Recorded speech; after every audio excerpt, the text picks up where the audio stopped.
Good afternoon. It's 1:44 p.m. It is August 10th and it is a Thursday afternoon, and I just wanted to come on here and make a quick video. Yeah, it's Thursday indeed.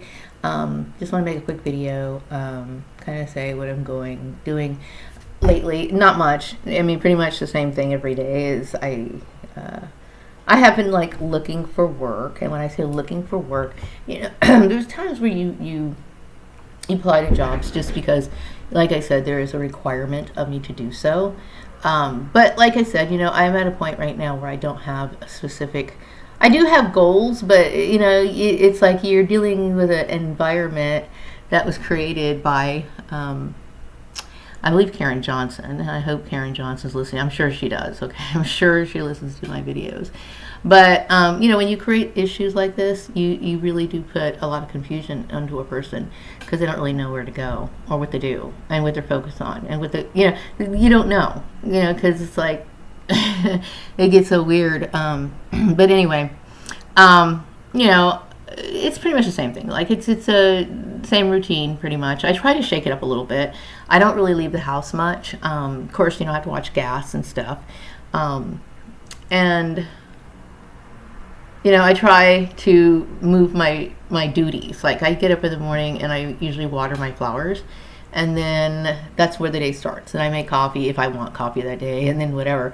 But I've been trying to like reverse the little task around just to do something different because I'm really getting agitated just kind of sitting here at home all the time.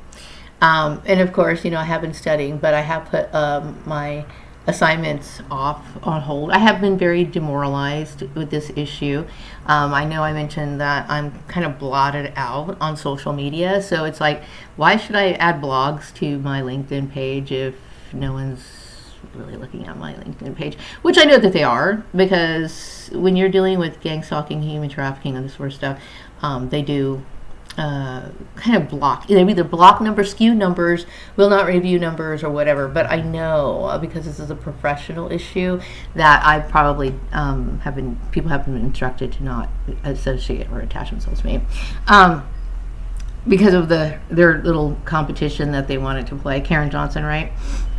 I remember you recommending me for a customer service position, like when I first realized that this whole thing started. Whatever floats your boat. I know that when I left your company, because of the mobbing that was going on. And I thought I left it there, and it should have been left there. I didn't expect it to hit me over at Murray Family Farms and everywhere else. It's like, I know you're older than me. You're a lot older than me, and you're like, I think we're all older than like the majority of the people in the workforce, like the people who are just entering in. So, how we see work issues might be a little different than like this younger generation, right? But I do know, I've always known that the criteria that you set for employment has always been illegal. Okay, and I know a lot of employers, they do this instinctively because you're from that time period, and you might have thought, well, maybe your mom wanted a job and maybe your dad had the ability to make that happen or thumb it down, but whew, I'm sorry, I'm kind of like bending a little bit because I don't like to sit down for long periods of time. I always try to move my legs as much as I possibly can. It's good for you. Anyway, because they get stiff. Anyway, but I think what happens is, you feel as though my actions are a form of rebellion, or you think that I do things for the sake of competition. I'm doing things for the sake of the quality of life. You see what I'm saying? It's not about me. When I left your company, it was not me trying to say flip the bird. I was angry at what was going on at your company. Honest with you, I mean, I know that you got on my nerves a lot, okay? And I thought you said a lot of things that were kind of just like, okay, but honestly, the most person who I could not stand the most was Lisa. And she was she was a mouthpiece for my perps. And she loved it. She loved her duty as a flying monkey. She could not fucking just stop her shit. And it got draining. And I had tried all the, techniques of trying to calm this person down, to try to get along with her, to try to make the relationship better. But that wasn't the purpose. Because every time I did that, she just had more ammunition. You see what I'm saying? So, what I mean by that is like, she just used, like, keep the enemy close type thing. So, my relationship there, because she had such influence, she was socializing and gossiping and spreading bullshit everywhere throughout that company. She could not stop. She loved it. That was like her duty, and she was on a mission. And she just was such a cunt, I couldn't even take it anymore. So anyway, I kept thinking, you know what, I really need to get out of here. And that's mainly the reason why I left. Okay. I know you wanted me to be a very strong manager and take the reins. And you know, I certainly did have the ability to do that. But it was always a heated place. And when I got to the Murray's Family Farms, when I first started there, I was just like on fire. I loved my job. And then the mobbing happened. You know, and then I was like, oh, fucking God, no. You know, it's not an act of rebellion to try to seek out an environment where you feel safe, comfortable, content, and accepted for who you are. And you don't expect to be followed. You know, you don't. So, I'm sorry, but your ways of business are bad. And they're bad. I will say that I really enjoyed your leadership skills when it came to implementing things. I mean, you were very efficient, and I love that about you. I think you're like very efficient. You're very quick. I like how you just like you catch on to things, and you were always active. Like even if an employee, one who is lower in rank, okay, would show you something new, you appreciated that knowledge and you would apply it. It showed great humility because you were a very educated woman, and you are relatively intelligent, with the exception of this issue. Okay. So I admired that. Okay. It's not that I didn't appreciate you in any way. I thought you were a great leader, but I think that sometimes you were a little bit tyrannical, which I think we know that. And I know the tyrannical days of the past have created a huge mess for the future. And what I mean by that is I think a lot of that old school thinking is a result of the old school thinking is what we were dealing with, homelessness and people having these issues where they're posting on social media about being discontent in their jobs. Okay, there's a certain management style that is yet to fully be created and discovered. What I mean by that is implemented well. We all have strengths in what we do or what we can do, but we all have strengths, but we all have this combination of how to exercise those strengths, because we have a very diverse workforce. And I'm not just talking about race and religion. I'm talking about personality types, quirks, whatever. You know what I mean? And it's not an easy thing to appeal to everyone. Just isn't. You know, and I understand, you know, people try to standardize things, but everybody's trying to do that. There's systems of government that are established for that very reason. No one is able to maintain like peace and like cooperation. It's a very difficult thing to do. Extremely difficult thing to do. But we do have our training, right? We have our training. You had your training. Everyone has their training. But it doesn't seem to be working. So, my view of the workplace is to expect chaos, right? Unfortunately, I mean, what else can you do? I mean, it's a chaotic place. So the only thing that you can do is individually take responsibility for each person has to take responsibility for their own actions. My suggestion is do their job to the best of your ability. I don't really recommend quiet quitting. I believe in trying to find some sort of good in what you're doing. My method is maybe like I mentioned, buying a notebook, keep my notebook, office accessories, try to add novelty as much as you can into your day, so you don't resent what's going on. It's not easy. We don't live in a fair world. And, sometimes human instinct, the wrong human instinct when it's executed, has damaging effects, like this case right here. I need to get back to work. I am not crazy about wearing a uniform. And I did mention the what do you call it? The marijuana industry. I don't know. There's not very many shops out here that I think are classy enough. They really should raise the standard in these shops, and give it some sort of respectability. And what I mean by that is, like, people have an image of people who smoke marijuana as like this doper kid, or the kid who sneaks around buildings in high school. No, I think marijuana is a very intellectual herb, and it can be used to enhance one's mental strength at times. You know what I mean? When I was younger, I started using it, but my preference for it now is for sleep. It's basically what I use it for. I get very agitated. Marijuana doesn't have the same effect on me as it used to. Like, I'm not always, I'm not like that anymore. You know what I mean? Just like alcohol. Alcohol used to have this euphoric feeling for me. It was like when I would have alcohol, I would just be happy, giggly, whatever. And now alcohol just straight plummets me into this like utter depression. I mean, depression for days.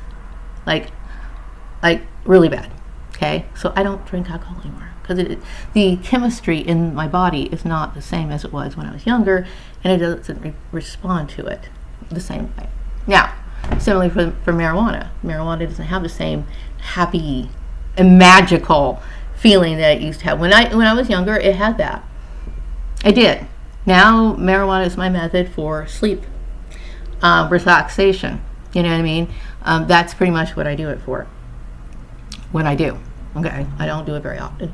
And if I have to find a job, and here's the thing is, if I have to find a job where I can't smoke marijuana, then I can deal with it. Because at this point in my life, and I've always been a person who could take marijuana or leave it.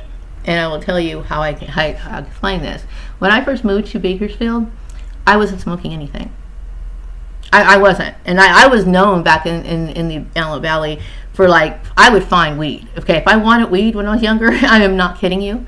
This is not a joke.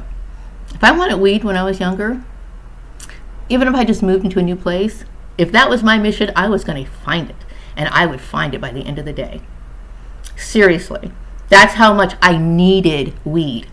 Okay, so but then I got to the point where it's like, I really don't need this anymore. I can take it or leave it. So when I moved here to Bakersfield, I wasn't smoking weed. And then when I met my husband, my ex-husband, he reintroduced me to weed. And then I was like, okay, well then I'll do it. And then, you develop your habit and whatever. But the thing is that I can literally take it or leave it.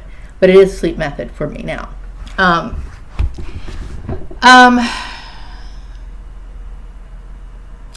know that you like to